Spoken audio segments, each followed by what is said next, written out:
दोनों हाथों को जोड़।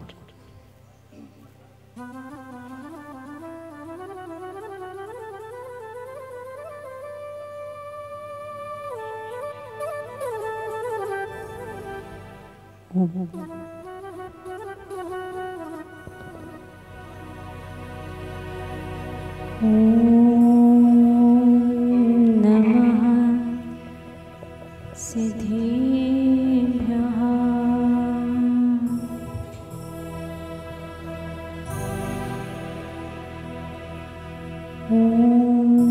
नमः सिद्धिभ्यः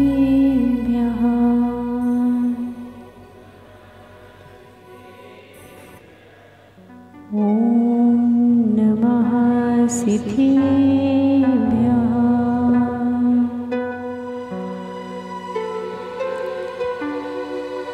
ओंकारं बिन्दुसंयुक्तं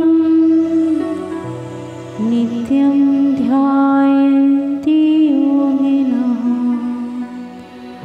कामदं मोक्षदं चैव ओंकाराय नमो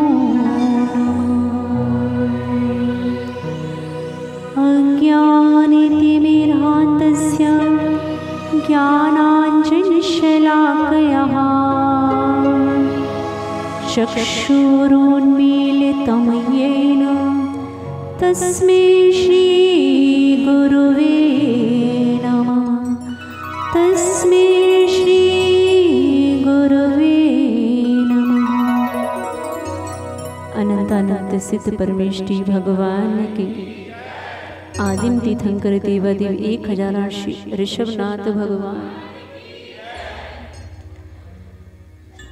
चिंतामणि श्री पार्श्वनाथ भगवान के वर्तमान शासन नायक श्री वर्धमान महावीर भगवान की प्रातः स्मरणीय परम पूज्य आचार्य भगवान श्री विद्यासागर जी महामुनिराज की सराको धारक परम पूज्य आचार्य श्री ज्ञान सागर जी महाराज के परम पूज्य आचार्य श्री समय सागर जी महाराज की दीक्षा प्रदाता परम पूज्य आचार्य गुरुवर श्री गे सागर जी महाराज की शिक्षा प्रदाता अरहम योग प्रणेता परम पूज्य गुरुवर मुनि श्री प्रणम्य सागर जी महामुनिराज की अहिंसा परमो धर्म की परम पूज्य आर्यका माँ एक प्रसम्मति माता जी की जय। उपसम्मति माता जी की आर्यका संघ की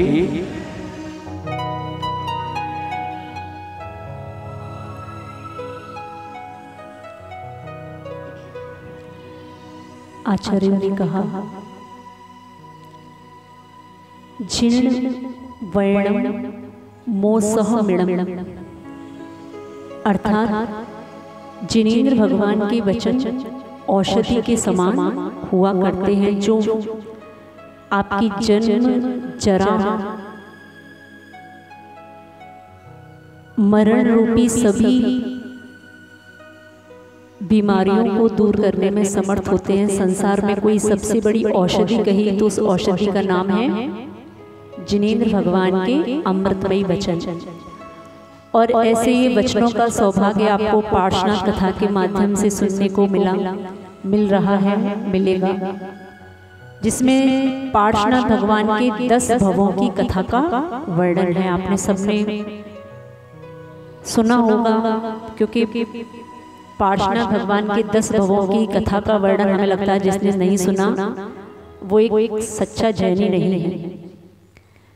अगर आपको तीर्थंकर भगवान की महिमा का ज्ञान कराना है तो सबसे पहले हमें लगता है कि तीर्थंकर भगवान ने अपने जीवन में जो जो उपसर्ग सहन किए आपको उसको सुनने का प्रयास करना चाहिए। उसके सुनने के माध्यम से आपको अपने अंदर उन तीर्थंकर भगवान की गौरव गाथा सुनने का भी मौका मिलेगा और उनके प्रति बहुमान भी आपका बढ़ेगा कि हमारे तीर्थंकर भगवान ने इतना इतना उपसर्ग सहन किया और किस प्रकार इतने उपसर्गों को सहन करते हुए भी सभी प्रकार का समता परिणाम नहीं छोड़ा।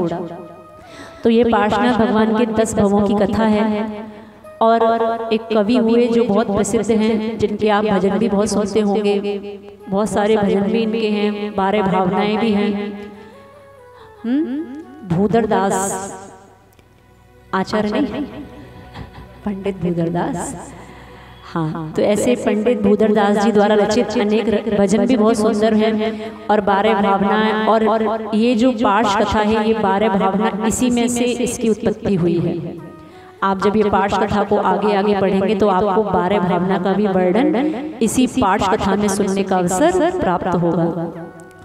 तो ऐसे ये पार्श्वनाथ भगवान की कथा जो सभी प्रकार के संकटों को, सभी प्रकार की आपदाओं को हरने वाली है, ऐसे पवित्र मंगलमय कथा को दोनों हाथों को जोड़ते हुए पूरे भक्ति भाव के साथ, पूरे उत्साह के साथ, पूरी ऊर्जा के साथ, पूरी चेतना के साथ, जितनी जागृति आपके पास है उस पूरी जागृति के साथ भगवान पार्श्वनाथ स्वामी की महिमा को सुनिए, दोनों हाथों को जोड़ते हुए। मोह महात्म तलन दिन,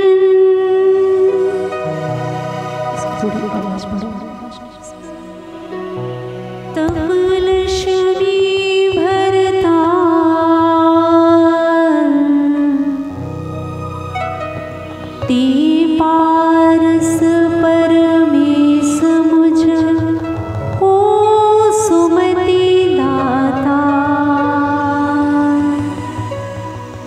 वामानंदन कल्प तरु जयो जगत हितकार, मुनि जन जाकी आस करी, जाचे शिव फलसा।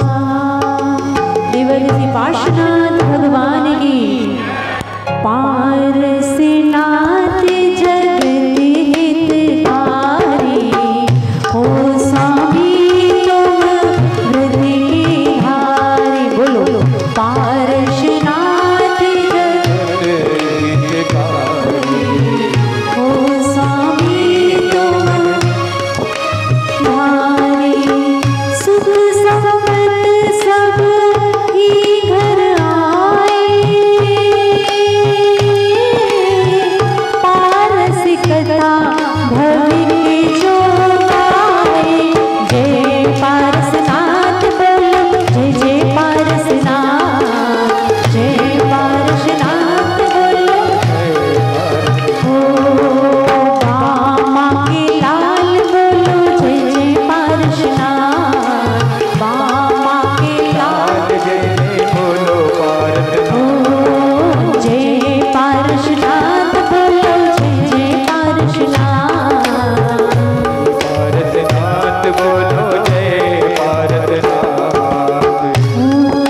भुवन तिलक भगवंत संत जन कमल दिवाए, जगत जन बंधव अनन्य अनुपम गुण साए। नाग नागमय दंत दंत उक्षेपण बलयते, रमाकांत अरहंत अतुल जसवंत जगतपते। महिमा महंत ओम महिमा मनन मुनि जनन जबर, आदि अंत सब को करन, सो करन मुझ मन बसो। पार्श्वनाथ मंगल कर, विमल बोध दाता, विश्ववीर्य परमेश्वर, लक्ष्मी कमल कुमार, मान मातंग प्रदेश्वर। थोड़ा सा एक बार पुनः इस पंक्तियों को पढ़ते हुए फिर से भक्ति के भावों से जुड़ते हुए भगवान पार्श्वनाथ स्वामी की महिमा को पढ़ेंगे। हे भगवान पार्श्वनाथ, आप बामा के नंदन हैं, अश्वसेन के दुलारे हैं। आप मोह महात्म को हरने वाले हैं, तप लक्ष्मी के भरतार हैं। भरतार समझते हैं? हाँ, क्यों? पत्नियां आपके भरतार का है? हाँ, स्वामी हैं। आपका एक पर्यायवाची एक और है, क्या है? भरतार। आप भरतार हैं जिस प्रकार अपने घर के अपनी पत्नी के, तो ये जिनेंद्र भगवान तप लक्ष्मी के भरतार हैं जिन्होंने सब प्रकार की तप लक्ष्मी को प्राप्त कर लिया। ऐसे वो तप लक्ष्मी के स्वामी हैं। हे पार्श्वनाथ भगवान, मुझे भी आप सुमति प्रदान करें, जैसे आपकी मति सुमति हो गई। सभी प्रकार की कुमति से छूटकर भगवान जैसे आपने अपनी मति को कुमति से सुमति बना लिया, भगवान मेरे ऊपर भी इतनी कृपा करें कि मेरी मति कैसी हो जाए।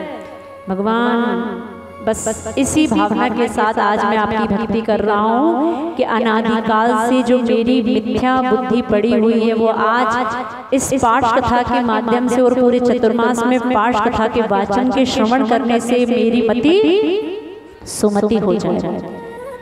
भगवान आप तीन लोक के तिलक हैं, संत जनों के लिए आप कमल के समान हैं। भगवान आपने जगत बंधु के आप तारणहार हैं, आप अनुपम गुण के सागर हैं। भगवान आप कोई नदी नहीं है, कोई तालाब नहीं है, कोई छोटा सा झरना नहीं है। भगवान आप साक्षात पूरे के पूरे गुणों का समुद्र है भगवान। और बस आपके गुणों की एक समुद्र में से जितनी बूंदें हैं भगवान, आज इस भक्ति के माध्यम से उसमें से कुछ बूंदें मुझे भी प्राप्त हो जाएं। भगवान आपके जो अनंत गुण हैं उसमें एक आध गुण मुझे भी प्राप्त हो जाए। प्राप्त करने के लिए या दुकान से खुश हो, बस दुकान और घर से ही खुश हो, या भगवान के भी कुछ गुण प्राप्त करने हैं। आप हमेशा इस बात को ध्यान रखना कि जिनेंद्र भगवान का ये जिन धर्म, ये जैन धर्म ऐसा महान धर्म है जो अपने भक्त को सेवक बनने की शिक्षा नहीं देता, जो अपने समान ही भक्त को अपने जैसा बनाने की ही शिक्षा देता है। ऐसा ही मात्र आपको जैन धर्म मिलेगा, जो वीतरागी प्रभु अपना जैसा ही बनाने की उस भक्त की भावना करते हैं और अपने जैसा ही उसको बना लेते हैं। आपको एक बहुत अच्छी पंक्ति सुनाई इस दिन, शायद याद हो कुछ लोगों को। पारस मणि व संत में भारी अंतर जान। इस संत जो आपके सामने बैठे हैं और बड़े संत जो आने वाले हैं, इनमें और पारस मणि में क्या अंतर जानना। पारस मणि तो मात्र लोहे को सोना करती है, तो इसलिए किसी ने कहा कि पारस मणि व अंत में संत में भारी अंतर जान, यह लोहा सोना करे और वो करते आप समान। तो ऐसे किसी जीव की संगति में बैठना सीख लो जहां उसके बैठने से वो आपके अंदर भाव आए कि मैं इनके जैसा ही बन जाऊं। कभी मन करता है? बोलो तो। अमचूर देख के खाने का मन तो बहुत करता है, खट्टी चटनी देख के खाने का मन तो बहुत करता है, लेकिन कभी महाव्रतियों को देख के हमें कभी महाव्रती बनने के भाव नहीं आते। यही तो हमारी मिथ्यामति है। इसी मिथ्यामति को तो हम भगवान से कह रहे हैं, भगवान मेरी मिथ्यामति को कैसा कर दीजिए, सुमति कर दीजिए। भगवान जिस प्रकार अमचूर देख के मुझे खाने का मन कर जाता है, भगवान कभी कोई दिन ऐसा भी तो आए कि महाव्रती को देख के, पीछे कमंडल को देख के, भगवान वो नग्न दिगंबर मुद्रा को देख के, वो वीतरागी मुद्रा को देख के कभी भगवान मुझे उसके जैसा बनने का भाव तो आए। भाव बनाने में कोई पैसे तो नहीं लगते? बोलो तो। हाँ, जब कोई राशि नहीं लगती तो समझदारी इसमें है कि हर पल वो भाव बना लिए जाए। और भावनाओं को बारे में किसी ने कहा है कि भावना भववर्धनी और भावना भवनाशिनी। आप भले ही कुछ पुरुषार्थ ना भी करें, भले ही अपनी गृहस्थी में सब प्रकार के सुखों को भोगें, लेकिन बस एक भावना हमेशा भाया करो कि भगवान मेरे जीवन में भी वो दिन आए कि मेरे हाथ में भी क्या हो, मेरे हाथ में तिजोरी की चाबी ना हो, मेरे हाथ में हो तो भगवान वो मयूर पिच्छिका हो, कमंडल हो और वो शास्त्र हो। बस तीन चीजें मेरे हाथ में हो भगवान। बस मैं जीवन में इतना ही चाहता हूँ। कितने लोग चाहते हो? हाँ, मेरे सामने या पीछे भी? हाँ, कोई बात नहीं। आज हमारे सामने भालो, और जब हमारे सामने 4 महीने भालोगे तो हो सकता है वो संस्कार फिर आपकी आत्मा में हमेशा के लिए पड़ जाए। हाँ, दोनों हाथों को जोड़ते हुए। पारसीनाथ जगत हितकारी हो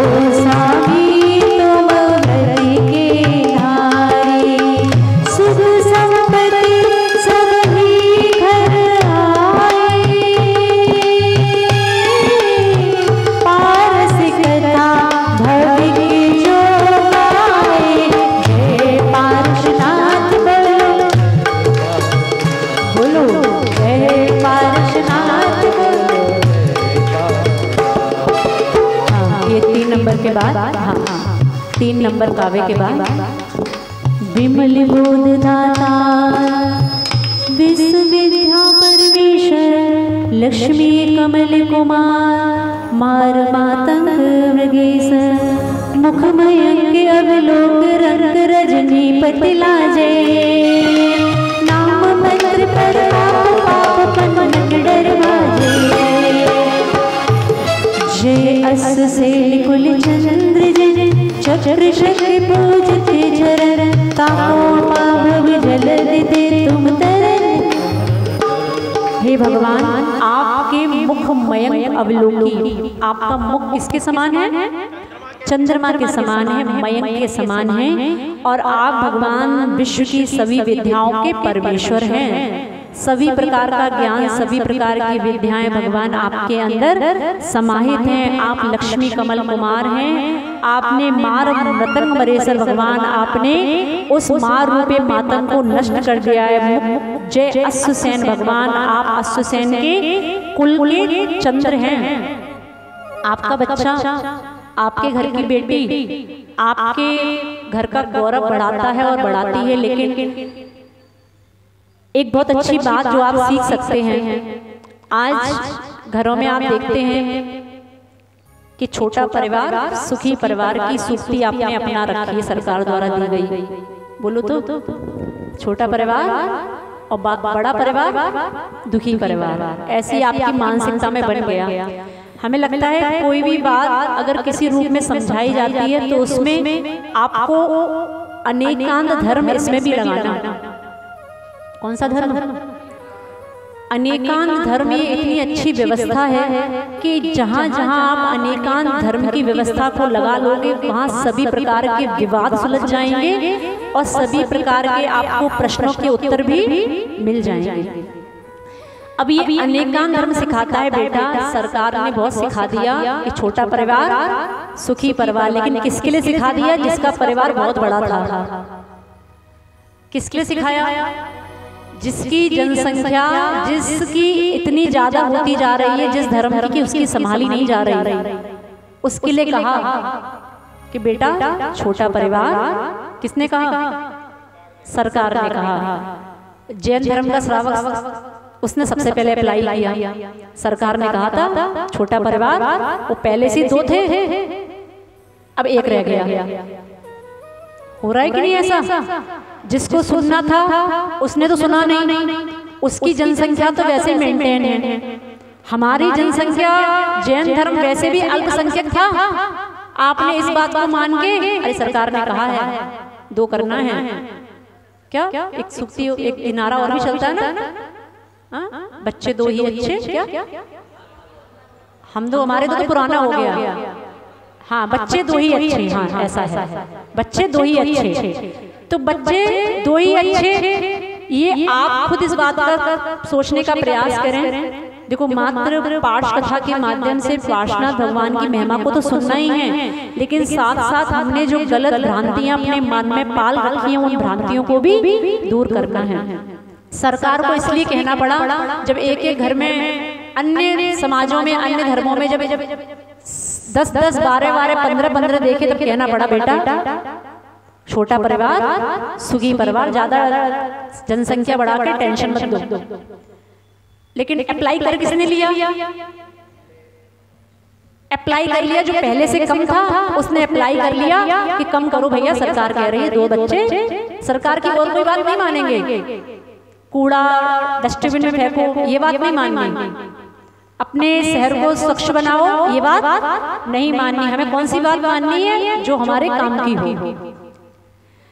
आप समझे कि अगर आपके घर में एक बच्चा अगर आज है तो सब प्रकार के रिश्ते उसके लिए समाप्त होते जा रहे हैं। एक समय ऐसा भी आएगा 10-15 वर्षों बाद न मौसी मिलेंगी, न चाचा मिलेंगे, न कोई और ताऊ के रिश्ते मिलेंगे, क्योंकि बच्चा कितना रह गया मात्र। और बच्चा जब घर में मात्र 1 रह जाता है तो आप इस बात को भी समझना, वो बच्चा मात्र चिड़चिड़ा होगा, स्वभाव से क्रोधी होगा, जैसे आजकल के बच्चे देखे जा रहे हैं। बदनामी कर काहे को करूं, क्यों करूं, वो चिड़चिड़ाता है। क्यों चिड़चिड़ाता है? क्योंकि घर में अब वो संयुक्त परिवार बचा नहीं कि वो उसको संस्कार। बोलो तो यहाँ की स्थिति तो बिल्कुल ठीक ठाक है। बात हम अभी किसकी कर रहे हैं? ऐसे ऐसे शहरों की बात कर रहे हैं जहाँ पे माँ भी जॉब के लिए निकल गई, पिता भी निकल गए और बच्चे को किसके हवाले छोड़ रखा है? वो नैनी कहलाती है। नैनी, हाँ वो हिंदी में आया है पुरानी भाषा में, लेकिन मॉडर्न जमाने में क्या है वो नैनी है। वो नैनी बच्चे को संभाल रही है। आप समझे कि एक चीज हमेशा ध्यान रखना, ये न्यूक्लियर फैमिली, एकल परिवार, न्यूक्लियर फैमिली और ये न्यूक्लियर बॉम्ब, ये हमेशा विस्फोट के कारण है। आपको लगता है छोटा परिवार, बेटी की शादी ऐसे घर में करनी है जहां बेटा अकेला हो। हमारी बेटी ज्यादा लोगों के बीच में रह नहीं सकती, बोलो तो होता है कि नहीं? बेटी को ऐसे घर में देना है जहां बेटी का अकेला राज चले, बेटी की देवरानी ना हो, जेठानी ना हो, अरे फिर तो बेचारी अंडर में रहेगी ना। ऐसा भी होता है कि नहीं? सब कुछ होता है। आप थोड़ा बाहर निकल के जाओगे, हो सकता है वो पाश्चात्य संस्कृति की शहरों की हवा, हो सकता है गांव में भी लग गई हो, लगने वाली हो। बेटी को ऐसे घर में देना है जहाँ बेटी को किसी का काम ना करना पड़े। बेटी भी चाहती है मुझे यहाँ से सीधे गुड़गांव भेजो, मुझे यहाँ से सीधे नोएडा भेजो, बेंगलोर भेजो, पूना भेजो, और ज्यादा हो सके तो मुझे सारे भारत से बाहर निकाल के कहाँ भेज दो? यूएसए भेज दो। सबसे ज्यादा सुखी जीवन तो आप समझ लेना, आप विदेशों में जाके धन तो कमा सकते हैं लेकिन धर्म आपसे छूट जाएगा।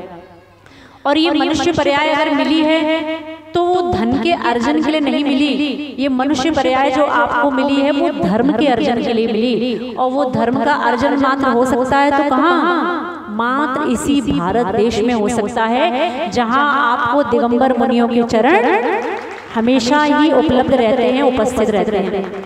तो ऐसी मानसिकता भी अपनी छोड़ी जा सकती है कि दो ही बच्चे अच्छे। पूज्य महाराज जी ने अभी एक बात कही प्रवचनों के माध्यम से, आपको सुननी चाहिए। पूज्य महाराज जी ने कहा कि जब एक साधु की चर्या को स्वाधीन चर्या कहा जाता है, किसी प्रकार से पराधीन नहीं है, लेकिन फिर भी आप इस प्रकार की साधु की चर्या में सहयोग ले सकते हैं कि साधु का पड़गान या साधु का आहार उसी घर में होगा। हाँ, अभी जयपुर की बात है, उसी घर में होगा जिस घर में कम से कम 3 बच्चे होंगे।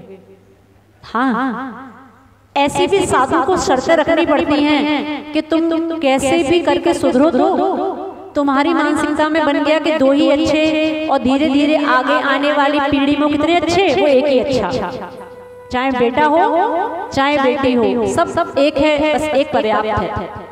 आप इस बात को समझना कि अगर आप समझते हैं कि साधु संत यहाँ से बैठ के हमें इस गलत बात को क्यों बता रहे हैं कि ज्यादा बच्चे अच्छे, 3 अच्छे, 4 अच्छे, उल्टी बात लगती होगी ना। साधु को तो यहाँ बैठ के उपदेश देना चाहिए ब्रह्मचर्य का, आजीवन ब्रह्मचर्य का उपदेश देना चाहिए। लेकिन आप इस अनेकांत धर्म को भी इस रूप में भी समझें, आप अपनी मानसिकता को खुद टटोलें कि क्या हम उन 2 बच्चों की उत्पत्ति के बाद क्या आजीवन ब्रह्मचर्य का व्रत ले लेते हैं?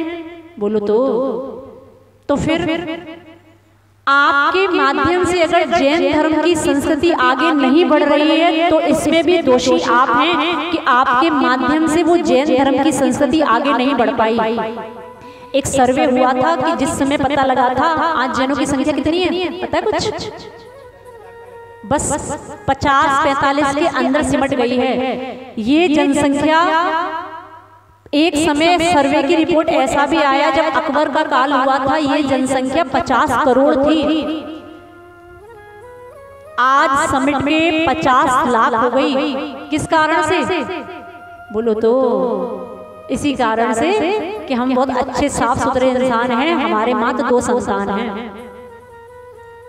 बोलो तो बात समझ में आ रही है हम क्या समझाना चाह रहे हैं कि अगर वो 2 संतान को करने के बाद या तो आपका आजीवन ब्रह्मचर्य व्रत हो जाए तो साधु को परेशानी नहीं है, लेकिन अगर आपके घर में मात्र 2 संतान हैं, एक को आपने हमेशा आचार्यों ने एक बात कही कि कम से कम 3 संतान अपने घर में करना, एक आपके कुल को बढ़ाने वाली हो, कुल भूषण बने।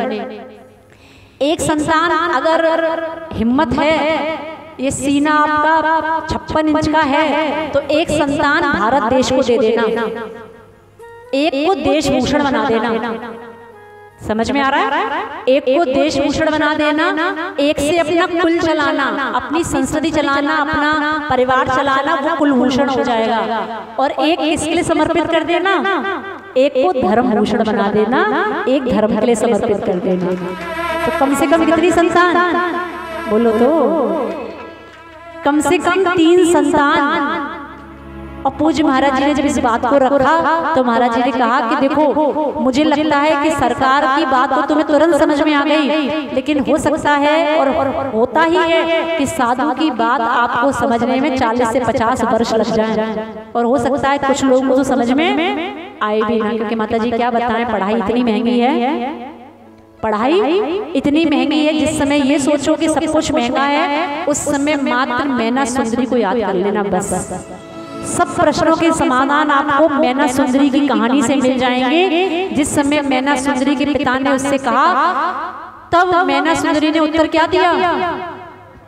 मैं अपने भाग्य का, मुझे विश्वास है मेरे भाग्य का जो होगा मुझे मंजूर है, आप मुझे अपने भाग्य के भरोसे छोड़ दो। और पिता ने जब भाग्य के भरोसे छोड़ा तो देखने में तो आया कि श्रीपाल जैसा कोड़ी मिला, लेकिन जब उनका कोड़ दूर हुआ तब पता लगा ये किसी देश के महाराजा हैं, राजा हैं। तो वो मैना सुंदरी का विवाह किससे हुआ था? राजा श्रीपाल से हुआ था, कोड़ी श्रीपाल से हुआ था। ये बात तो ठीक है, लेकिन वो कोड़ी श्रीपाल भी राजा था, कामदेव थे, मोक्ष भी गए, पता है कि नहीं? केवली हैं, सिद्धिशिला पे विराजमान हैं, जिनको आप कोड़ी कह रहे हैं। अंजन चोर, चोर चोर जिनको आप चोर कह रहे हैं, वो सिद्धिशिला पर बैठे हैं, निरंजन हैं, सिद्ध परमेष्ठी हैं। तो कभी अंजन चोर बोला करो, उससे पहले इस बात का विचार कर लिया करो कि आप किसको चोर बोल रहे हो? आप सिद्ध परमेष्ठी भगवान को चोर बोल रहे हो। तो ऐसा भी विचार करना कि अगर आप अपने धर्म को आगे बढ़ाने में सहयोगी नहीं होते, अगर आपके माध्यम से धर्म का ह्रास होता है, संख्या घटती है, तो उसमें दोषी कौन? उसमें एक एक परिवार दोषी, जिसके घर में 1 बच्चा और 2 बच्चे हैं। आप ही सारे नियमों को पालन कर लेंगे तो वैसे भी संख्या में 50 लाख रह गए हो। ये बस 50 साल का समय और है कि 1 जीरो और हटेगी। बस कुछ समय की बात है, ज्यादा देर की बात नहीं है। जब वो 50 करोड़ से 50-100 सालों में संख्या आज 50 लाख आ गई, तो बस 50 साल की देरी और है, 50,000 है, और 50 साल बाद 5,000 है। फिर जैन परिवार ढूंढना कि गाँव में एक जैन है कि नहीं है। ये समय आने में ज्यादा देर नहीं है। और हमें लगता है कि शुरुआत कहाँ से की जाए? तो शुरुआत स्वयं से की जाए। जब आप कभी कहते हो कि माताजी समाज खराब हो गया है, समाज ऐसा हो गया है, समाज का ये नहीं करता, समाज का व्यक्ति वो नहीं करता, मैं हमेशा इस बात को कहती हूँ कि आपसे मिलके समाज बना है। समाज किस चिड़िया का नाम? आप 100 व्यक्तियों से मिलके ही तो समाज बना है। एक एक व्यक्ति अपने में सुधर जाए, पूरी समाज सुधर गई। तो युवा वर्ग, इस बात को हमें विचार करना चाहिए कि हमें अपनी जैन संस्कृति की रक्षा करनी है। भगवान महावीर स्वामी का धर्म जो पूरे संसार में फैला था, आज वो सिमटकर मात्र 50 लाख पे सीमित हो गया। आने वाले समय में ये 50,000, 5,000 पे सीमित ना रह जाए, इसके लिए हमें प्रयास करना चाहिए कि हमें अपनी संतान की संख्या में थोड़ी सी वृद्धि करनी चाहिए। अगर वो वृद्धि नहीं कर सकते तो भगवान पार्श्वनाथ स्वामी के सामने नियम लेके जाना कि भगवान 2 बच्चों की उत्पत्ति के बाद हम आजीवन ब्रह्मचर्य का नियम, कोई काम तो करो। अरे ये क्या बात हुई? अब लो ना लो वो आपकी मानसिकता है। हम आपको समझाना क्या चाह रहे हैं पहले वो समझो। हम आपको समझाना क्या चाह रहे हैं कि अगर वास्तव में आपको ब्रह्मचर्य धर्म का इतने अच्छे से पालन करना है तो फिर तो आपको 2 बच्चों के बाद आजीवन ब्रह्मचर्य का नियम ले लेना चाहिए। नहीं तो आपको कम से कम अपनी धर्म की रक्षा करने के लिए, अपने धर्म की सुरक्षा करने के लिए, उसकी वृद्धि करने के लिए एक कुलभूषण, एक देशभूषण और एक धर्मभूषण। और मुझे पता है 3 हो भी जाएंगे तो न देशभूषण बनाने वाले ना उसको धर्मभूषण बनाने वाले। माता जी तीनों हमारे कुलभूषण बनेंगे, कोई परेशानी नहीं है। आप तीनों को कुलभूषण बना लोगे तब भी कोई परेशानी नहीं है तब भी कम से कम जैन संस्कृति सुरक्षित रहेगी, इतना भी बहुत है। क्योंकि कुलभूषण की मां बनने के लिए बहुत पुण्य चाहिए। समझ में आ रहा है? कुलभूषण की मां बनने के लिए पुण्य चाहिए, और उससे ज्यादा पुण्य किसके लिए चाहिए? देशभूषण की मां बनने के लिए। और सबसे ज्यादा पुण्य चाहिए तो धर्म भूषण की मां बनने के लिए। आप सब इस बात को शायद समझते हो कि मुनिराज अच्छे लगते हैं। जब किसी के घर की बेटी आरिका बनती है तो हम उसकी माँ को बोलते हैं कि अरे अहो भाग्य आपकी बेटी आरिका है, क्या पुण्य है आपका, गजब का पुण्य है। तो कहती है तुम्हारे घर तुम्हें इतना पुण्य दिख रहा है तो तुम भी ये पुण्य ले लो ना। जब 8-9 वर्ष पूर्व ये आत्मा घर से निकली, तब घर की माँ का इस देह को जिसने उत्पन्न किया, ऐसी माँ का रो रो कर बुरा हाल था। और 1 वर्ष तक नहीं, 9 वर्षों तक आज भी हाल वही है। तब उस माँ को जिस जीव ने समझाया, मंदिर के सब महिलाएं उनको समझाती थी उस माँ को कि अरे क्यों रोती हो, आपकी बेटी तो अच्छे मार्ग पे है, आपकी बेटी तो मोक्ष के मार्ग पे है, तो किस बात का दुख है। तो बोलती थी तुम्हारी जाएगी तब पता लगेगी। बात समझ में आ रही है? बेटा अच्छा है, मुनि महाराज बहुत अच्छे हैं, अरे धन्य हैं, आपके घर का बेटा दिगंबर मुनिराज है, इन साधु के संग में है, बहुत अच्छा लगता है। लेकिन अच्छा कब लगता है? जब पड़ोसी का जाता है तब तो अच्छा लगता है। लेकिन हमारे घर की बेटी, हमारे घर का बेटा अगर मोक्ष मार्ग पे जाने लगता है तब हम उसको मोक्ष मार्ग के अवगुण बताने लगते हैं। बेटा ये पंचम काल है। कौन सा काल है? पंचम काल है, तुम्हें नहीं पता बेटा। वो बातें और थी, वो चतुर्थ काल था कि चर्या अच्छे से पलती थी, समाज पूछता था। जब दीक्षा हुई तो ऐसे ऐसे समझाने वाले लोग भी मिले कि अरे ये पंचम काल है। आजकल साधुओं को कौन पूछ रहा है? हर समाज में साधु है, कौन पूछ रहा है, कौन पूछ रहा है, कौन पूछ रहा है? ये व्यक्ति वही जीव हुआ करते हैं जिनको ना जीना है, न जीने देना है। ये वो सिद्धांत वाले हैं, न जियो न जीने दो, न हम अपना कल्याण करेंगे न हम दूसरे का कल्याण होने देंगे। काल कभी खराब नहीं होता, आप इस बात को समझ के रखना। वस्तु खराब नहीं है, कल भी आपको बताया। खराब क्या है? दृष्टि खराब है, वस्तु कहीं से कहीं तक खराब नहीं है। काल खराब नहीं है, काल को दुहाई मत दो, काल के ताने मत दो। गलत कोई है तो आपकी मानसिकता, आपका मोह का आवरण इतना है कि आपको कुछ भी गलत समझ में। तो गलत कौन है? वस्तु या दृष्टि?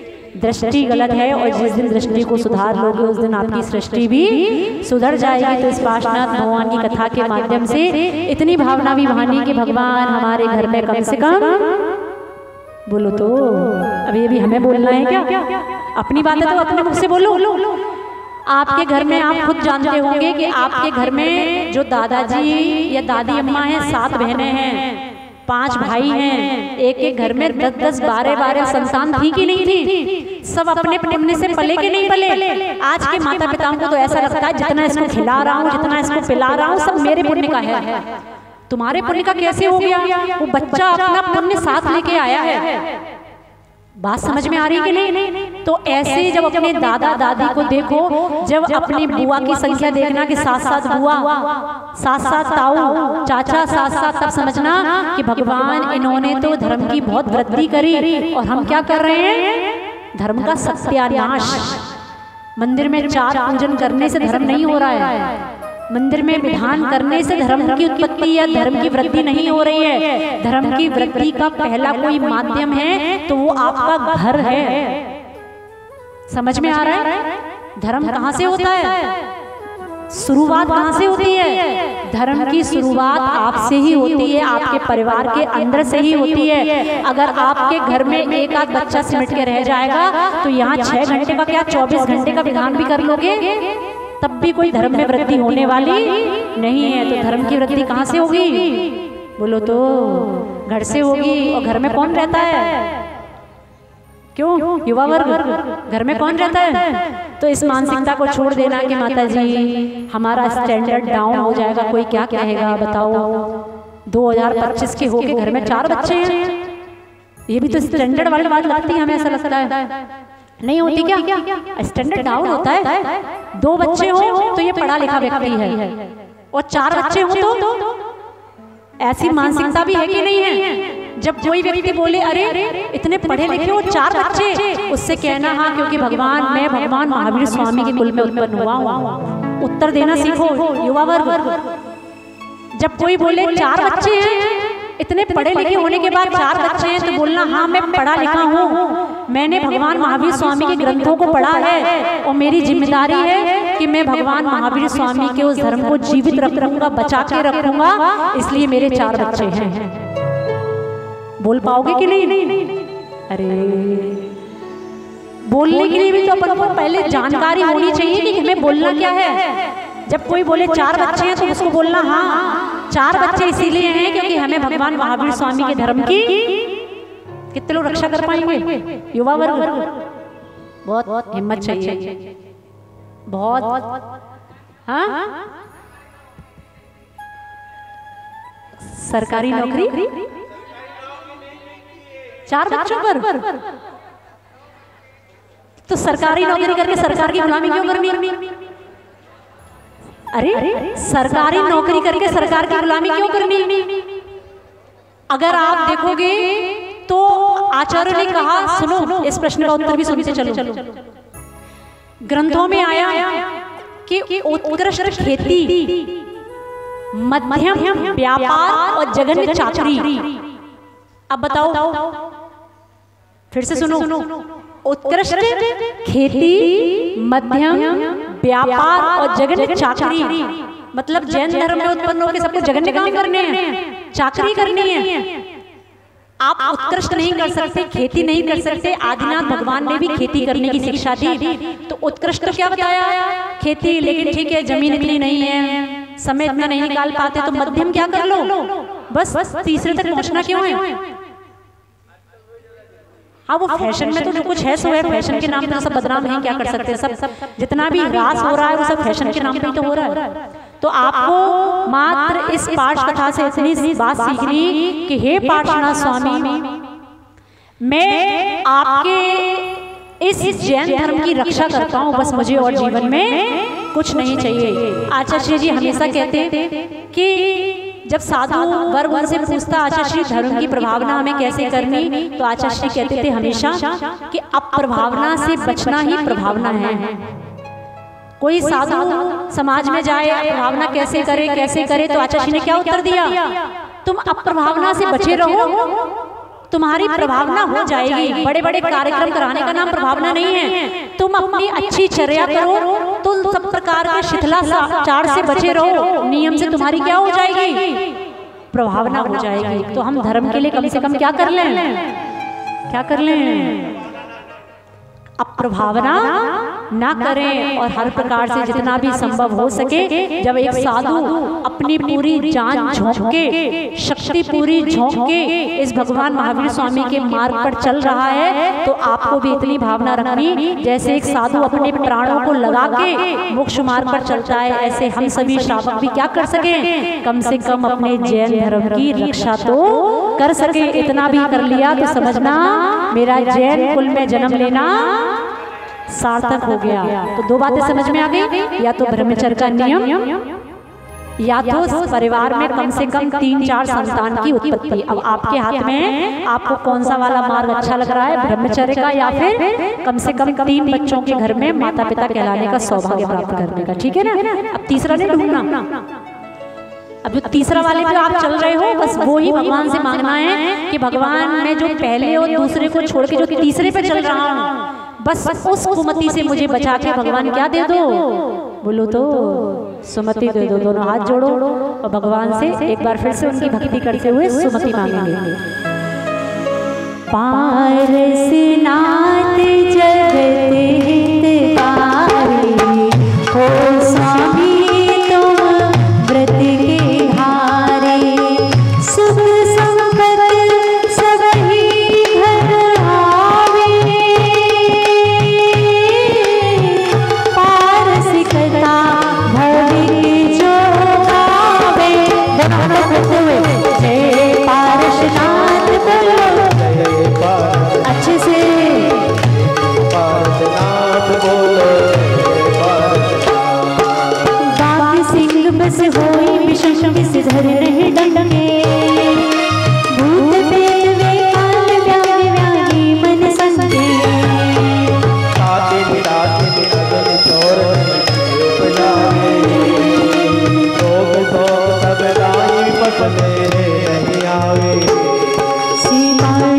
देवी पदे कमल किए नरन जी कमल छूटे अनाथ बंधन विदे कौन कथा बिन से चंगत भ्रमति अनादि वादि बाल कमायो रही सदा सुख आस प्यास जल कहो न पायो सुख कर राज राज लो ये आए अब मुझ माने बाग चरण से हार पाए राम समाले पोष में नहीं सो पल रंग धन परमाल चोर टालने में परमाश जिन तुने कथन। भगवान पार्श्वनाथ स्वामी जो साकिनी डाकिनी अग्नि चोर जिनके नाम के स्मरण से ही सब दूर हो जाते हैं, सब रोग शोक जिनके नाम से टल जाते हैं, सब प्रकार की विपत्ति जिनके नाम के स्मरण से टल जाती हैं, ऐसे पार्श्वनाथ देव के चरण कमलों में जो अपने मन को उनके चरणों में रख देता है, ऐसे भव्य जीव के सब प्रकार के अनादि के बंधन छूट जाते हैं। कौन कथा बिन से विघ्न, ऐसी कौन सी कथा है जिससे सभी प्रकार के विघ्नों का नाश होता है? तो ऐसी वो पार्श्वनाथ भगवान की मंगलमय पावन कथा है, जिस कथा को पढ़ने से चौगत के जो आपके दुख हैं, जो आप बहुकाल से भोग रहे हैं, वो सब प्रकार के संकट कष्ट हमेशा के लिए मिट जाते हैं और सभी प्राणियों को सुख की प्राप्ति होती है। भगवान ऐसी कथा को सुनने के लिए मैं आपके चरण जो चिंतामणि के समान है, चरण किसके समान? चिंतामणि के समान है। जो आपके मन में कोई बात आई, आपने चिंतन किया और आपकी वो मनोकामना पूरी हो गई, ऐसे वो कौन है? ऐसे वो पार्श्वनाथ भगवान के चरण कमल है। ऐसे भगवान आपके चरण कमलों में मैं आया हूँ। राखो संभाल और कोश में, और अर्थात हृदय, भगवान अपने हृदय के कोश में मुझे रख लीजिए। कहाँ रख लीजिए भगवान? अपने हृदय कोश में भगवान मुझे रख लीजिए और मुझे थोड़ी देर के लिए भी बिसराना मत, भूलना मत। भगवान मुझे अपने चरण हृदय कमल में रख लीजिए और मुझे बिसराना मत। प्रमाद चोर टालन में, भगवान जो सब प्रकार का प्रमाद मेरे ऊपर हावी है, मैं 8 बजे भगवान कथा सुनने इसलिए नहीं आ पाता क्योंकि मेरे अंदर अभी क्या हावी है? बोलो तो, प्रमाद हावी है। अभी कोई मोटिवेशनल स्पीकर बैठा होता, अच्छा कोट टाई लगा के, सूट पैंट पहन के, और बाहर लिखा होता एंट्री फीस ओनली 100 रुपीज। क्या? Entry fees only 100 rupees. और वो मंच पे कैसे बैठा होता? अच्छा कोट टाई सूट पहन के। तब हम 8 बजे नहीं आते, तब हम 7:45 बजे आते हैं। और अभी क्या हो रहा है? अरे अभी तो माता जी हैं, ठीक है ना, क्या फर्क पड़ता है, फ्री में तो चल रहा है सब। 8 बजे नहीं तो 8:30 बजे सुन लेंगे, और 8:30 बजे नहीं तो कम से कम माता जी को ये ना लगे मैं प्रवचन सुनने नहीं आया, तो मैं जिनवाणी स्तुति तक जब लोग खड़े होते हैं तब तक मैं उसके बीच में घुस जाऊंगा, और जब सब लोग निकलेंगे उसके साथ मैं भी निकलूंगा, तब सब लोग सोचेंगे अरे भैया ये पाठ कथा सुन के निकला है। कुछ मानसिकता ऐसी बनती है कि नहीं? सब प्रकार की मानसिकता पीछे वालों की सबकी बनती है कि कम से कम जब हम गेट से निकलेंगे तो लोग ऐसा तो ना कह पाए कि देखो कि भाई साहब आप पाठ कथा में नहीं आए। अरे बिल्कुल आया, देखो गेट से निकल रहा हूँ।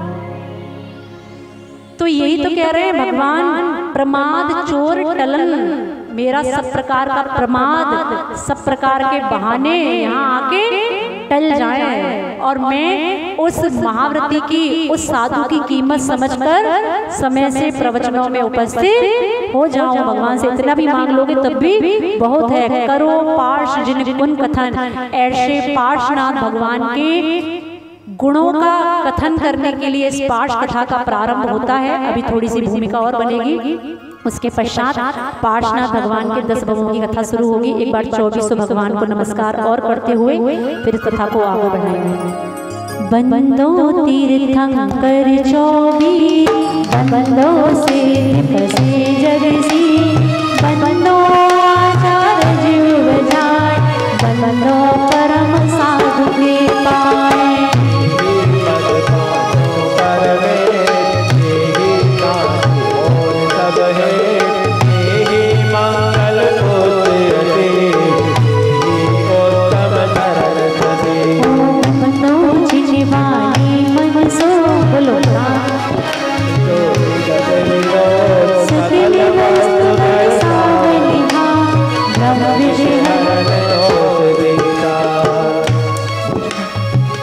चौबीसों तीर्थंकर भगवान के चरणों में अपना नमस्कार यहाँ से ही प्रणीत करते हुए सिद्ध परमेष्ठी भगवान के जगसीस जो जग के शीर्ष हैं, जग के उच्च शिखर पर विराजमान है, ऐसे सिद्ध परमेष्ठी भगवान को भी मेरा नमस्कार हो। आचार्य उपाध्याय परमेष्ठी भगवान को नमस्कार करते हुए पांचों ही परमेष्ठी के चरणों में मैं अपना नमस्कार, ये ही पांचों परमेष्ठ हैं और बाकी के ये ही सांच हैं और सब हेठ हैं, हे हैं, ये ही पांचों उपाधे हैं और बाकी सब हे हैं। ये ही मंगल पूज्य अतीव, ये ही पूजन के योग्य हैं और ये ही उत्तम शरण सदैव, ये ही उत्तम शरण के योग्य हैं। और अगला कोई पूजने योग्य है तो उनका नाम है माँ जिनवाणी, क्योंकि जगत के सभी प्रकार के भ्रम को हरने वाला कोई संसार में साधन उपलब्ध है, उसका नाम है माँ जिनवाणी। लेकिन आज वर्तमान में आपको बताया कि माँ जिनवाणी मात्र किसके लिए रह गई हैं? शास्त्र दान के लिए। इसीलिए अभी आपको शायद जानकारी हो, अभी जब रावत भाटा समाज में उस दिन विधान कराया, कितने लोग उपस्थित थे सिंगोली से? इतने लोग थे? क्यों पुरुष वर्ग कोई नहीं था? अरे चलो जितने भी थे, आप 25-30 लोग तो कम से कम थे, 15-20 लोग थे। तो वहाँ रावत भाटा जैन समाज में जब उस दिन आचार्य श्री जी के दीक्षा दिवस पर आचार्य 36 विधान हुआ, तब मुझे बहुत सारे शास्त्र दान किए गए, भेंट हुए। उस समय लगभग 50-55 शास्त्र मेरे पास मंच पे आ गए। अब मैंने उन शास्त्रों को देखा, मैंने कहा करना क्या है, हम तो अपना उसी ग्रंथ पढ़ेंगे जो ग्रंथ में पढ़ रहे हैं, जिस ग्रंथ का स्वाध्याय चल रहा है, 50 का क्या करना। तब उस समय मन में विचार आया, ये जिन्होंने 50 में भेंट किए हैं ना, इनको 50 को दो नियम के साथ कि तुम्हें ग्रंथ पूरा करना है। अरे तो उस दिन युवा वर्ग को विशेषकर वो कम से कम 50 से 60 लोगों को नियम दिलवाया कि 1 वर्ष आपको स्वाध्याय करना है, आपको जो ग्रंथ पसंद हो इनमें से जो उठाना है उठा लो, दुकान लगी है, बिग बाजार है, तैयार है, आपको जो शॉपिंग करनी है आप कर लो। क्या करोगे तुम? जब समझदारी दिखाओगे तो समझदारी तो हमें दिखानी पड़ेगी ना। हमें भेंट करोगे उससे होगा क्या? हमें रखोगे, ठीक है। एक परंपरा है कि साधु को जिनवाणी इसलिए दी जाती है कि महाराज माता जी हमें तो कुछ नहीं आता, इसलिए आप इसमें 2 पन्ने खोलिए और 2 पन्ने पढ़ के हमें, वो परंपरा इसलिए है, अच्छी परंपरा भी है। लेकिन मात्र साधु को दान करने से ही उसका निर्वहन हो जाता है कि उस परंपरा का ये पढ़ेगा कौन? बोलो तो ऐसे उस रावत भाटा समाज में, और अभी पुरुष वर्ग आया था, उस दिन बोल रहे थे माता जी आपने जो नियम दिलवाया था वो नियम हम अच्छे से पालन कर रहे हैं। हम मंदिर में जब अभिषेक पूरा कर लेते हैं तो 5-7 मिनट 10 मिनट हम उस ग्रंथ को भी रोज पढ़ते हैं। समझ में आ रहा है? देखो जिनवाणी आज हमारे सामने उपलब्ध है, इसको आप सामान्य बात मानते होंगे, लेकिन सामान्य बात नहीं है, क्योंकि 6 महीने जीवन में जैनों के ऐसे भी आए जब 6 महीने इन्हीं ग्रंथों की होली जलाई गई। ये ग्रंथ 6 महीने तक जलाए गए हैं। आप विचार करें कि आज साधु हमारे बीच में हैं, इसलिए वो ग्रंथ हमारे बीच में हैं। साधु भी ना हो तो ये ग्रंथ भी आपके बीच में ना हो। तो आज की जिनवाणी की स्थिति, किसी ने 2 पंक्तियां लिखी हैं, जिनवाणी जिन देव से रो रो करे पुकार, जिनवाणी जिन देव से रो रो करे पुकार, मुझे छोड़ तुम शिव गए कर पात्र आधार। ये कौन कह रहा है? ये माँ जिनवाणी कह रही हैं, भगवान से कह रही हैं कि भगवान आप तो मोक्ष चले गए, लेकिन आप मुझे छोड़ के मोक्ष क्यों चले गए भगवान? आप मुझे छोड़ के इन कुपात्र के हाथों में रख के खुद तो भगवान मोक्ष चले गए, वो मुझे इन कुपात्र के आधार कर गए, ऐसा ही दुख किसका है? ये माँ जिनवाणी है, ये भी बोलती हैं, बोलती नहीं है क्या? माँ जिनवाणी से ज्यादा तो कोई अच्छा बोल नहीं सकता, भले ही सुनने वालों की श्रोताओं की कमी हो, लेकिन ऐसी जिनवाणी माँ के जब ये शब्द सुनते हैं तब समझ में आता है कि ये इनकी आवाज अगर आपको सुनाई देती तो इनकी आवाज यही सुनाई देती कि भगवान कहाँ मुझे छोड़ के आप चले गए, भगवान गए थे तो मुझे भी ले जाते, क्यों अपनी दिव्य ध्वनि मुझे छोड़ गए भगवान? तो ऐसा भी अपन को प्रयास करना, कम से कम हम जिनवाणी पढ़ नहीं सकते, इसीलिए आपको वो नियम दिलवाया। कौन सा? स्वाध्याय है तो यही बहुत है। एक नियम और दिलवाया कि वैया वृत्ति करनी है 2-2.5 मिनट। कितने लोगों का पल रहा है? क्यों? विधान में कौन कौन थे? एक बार हाथ खड़ा करो। चतुर्विंशति विधान कितने लोगों ने किया? एक बार समाज के लोग हाथ खड़े कर रहे हैं।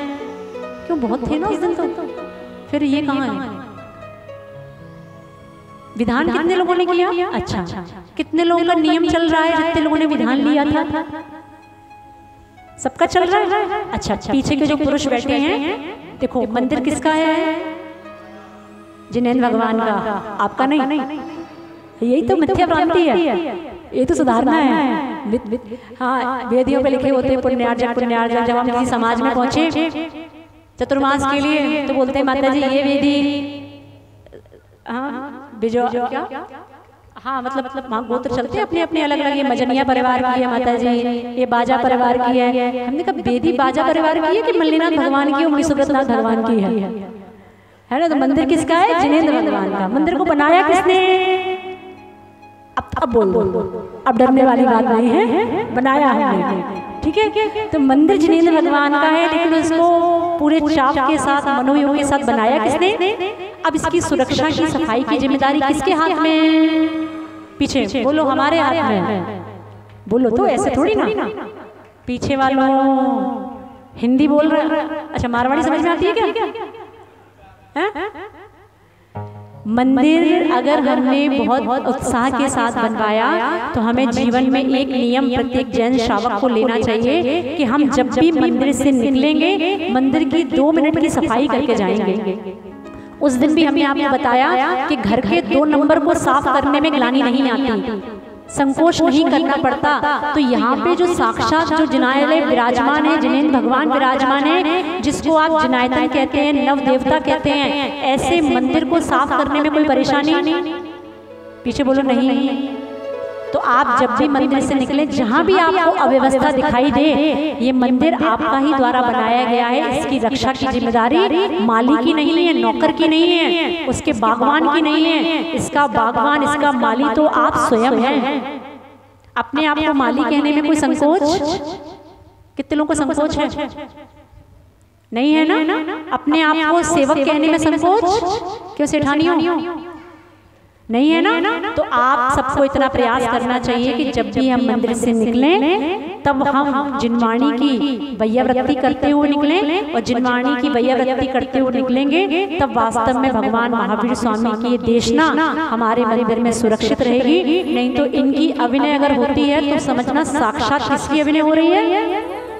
जिनेंद्र भगवान की अभिनय हो रही है। तो जीवन में इतना बड़ा कलंक कभी लेके नहीं जाना कि हमारे माध्यम से माँ जिनवाणी की अभिनय हुई। जितने लोगों ने नियम नहीं लिया था, हमने विधान वाले लोगों को नियम दिलवाया था, नियम का पालन चल रहा है ना? हाँ। और जितने लोग नहीं नियम लिए थे वो भी इस प्रकार का नियम पाठ कथा के माध्यम से ले सकते हैं कि भगवान जब भी मैं मंदिर से निकलूंगा कम से कम 1 मिनट, कम से कम कितना कर सकते हो कि नहीं? हाँ तो बोलो। पीछे वालों के सिर हिलाना बहुत अच्छा लगता है, जाके हिला दो इनके सिर, हैं? बस नहीं चलता।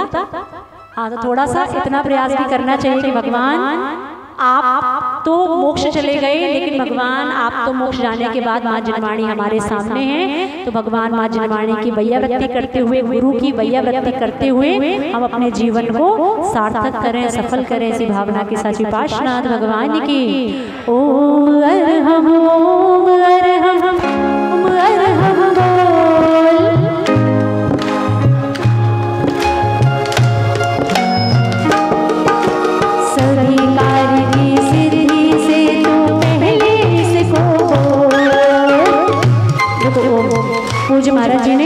जो 5 तालियां आपके लिए बनाई हैं, जिनके द्वारा सब प्रकार के शरीर के पॉइंट दबते हैं और उनकी चिकित्सा होती है ना। तो 5 ताली बजाना सीखें पहले।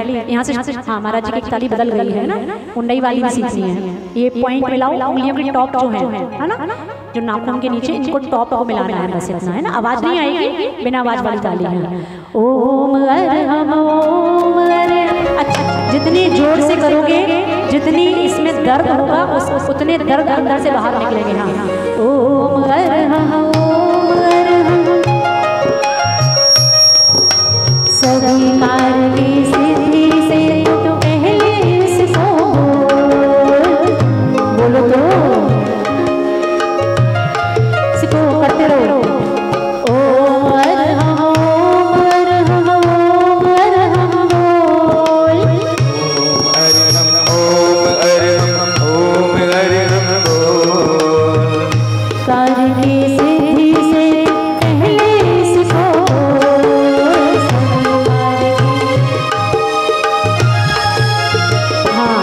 ताली नंबर 2।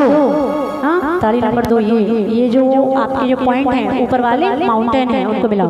मेरे भगवन मुझे एक बार तो आगाह कर देना, जल्दी जोर से तेजी से। मेरे भगवन मुझे एक बार तो आगाह कर देना, जभी हो जीवन की, जभी हो बोलो, तो मुझे इत्तलाह कर देना। मेरे भगवन मुझे एक बार तो ताली नंबर 3। मेरे भगवन, हाँ जोर से, अच्छे से। मुझे एक बार तो जिसके हाथ लाल होंगे वो ही समझना उसी की एक्सरसाइज काम कर रही है ना। मुझे मौका बस देना कि मैं अफसोस, तेजी से। मुझे मौका बस देना कि हुई जो गलतियां मुझसे, उन्हें मैं तुमसे कह पाऊं।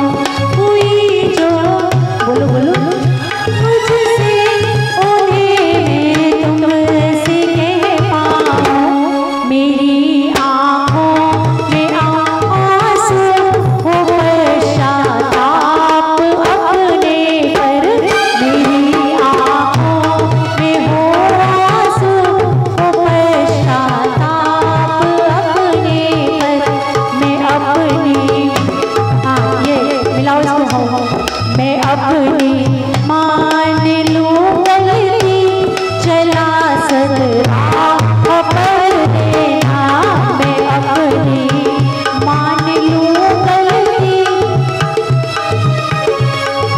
कर देना। मेरे भगवान, 5 उंगलियों को मिलाते हुए अच्छे से। मेरे भगवान मुझे एक बार तो आगाह कर देना। दोनों हाथ ऊपर, अच्छे से ऊपर करो। ओम अरहम नमः, ओम अरहम नमः, ओम अरहम नमः। हाथ ऊपर, ओम अरहम नमः, ओम अरहम नमः,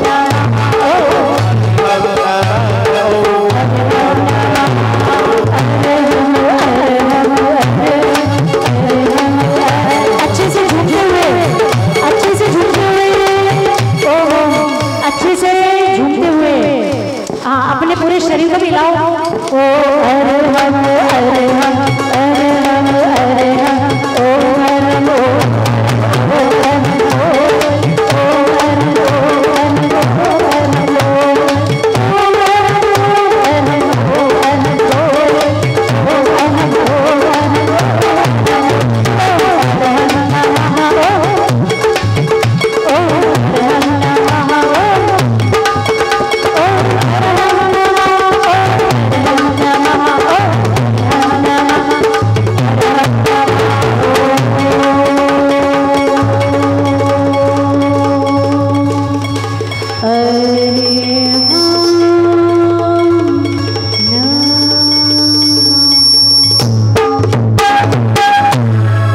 दोनों हाथों को अच्छे से रगड़ते हुए पूरी ऊर्जा अपने हाथों में लेते हुए दोनों नेत्रों पर रखेंगे।